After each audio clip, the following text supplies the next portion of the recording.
పరిశుద్ధాలయ పరమ నివాస దేవయము. తండ్రి యొక్కయు కుమారుని యొక్కయు పరిశుద్ధ ఆత్మ యొక్క నామమున ఆమేన్. దేవుని వాక్యాన్ని చదువుకుందాము.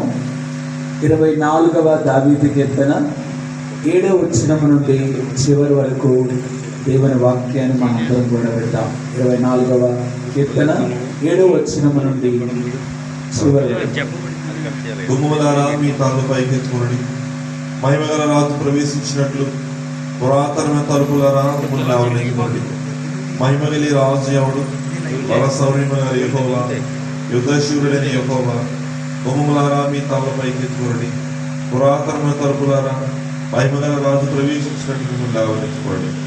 మహిమగలి రాజు ఎవడు? సైన్యములకు అధిపతి యెహోవాయే, ఆయనే ఈ మహిమగల రాజు.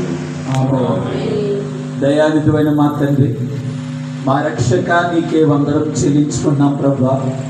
దేవాలయమై ఉన్న దేవా, నీవు ఆలయమై ఉండగా గొర్రెపిల్ల యొక్క ఆలయమైన నిన్ను పోలిన మేమందరం కూడా నీ దేహమే దేవునికి ఆలయం అన్నట్లుగా, ఆలయాలుగా మార్చబడినట్లుగా నీవు ఇచ్చినటువంటి ఆరాధన స్థలాన్ని బట్టి వందనములు, స్తోత్రములు.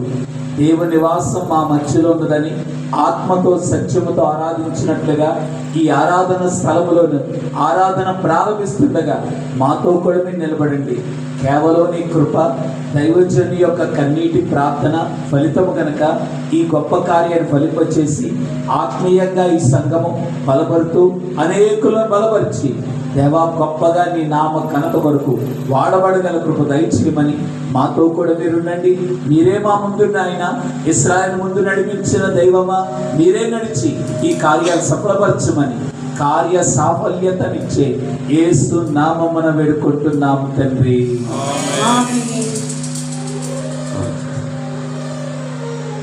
దేవుడేం దేవదాసయ్య గారికి బయలుపరిచిన బైబిల్ మిషను వాక్య సేవకుడు నేను, తండ్రి యొక్కయు కుమారుని యొక్కయు పరిశుద్ధాత్మ నామమున ఈ బైబిల్ మిషన్ యొక్క ఆరాధన స్థలమును రిబ్బన్ కత్తిరించి ప్రారంభించున్నాము. దేవుడన్నిటా మహిమనందును గాక.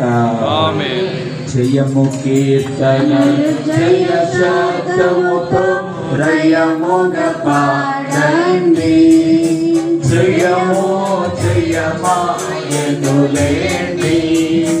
జయమే క్రీస్తుని చరిత్రయంత, జయమే మరణమునకు, జయమే నిత్యమును.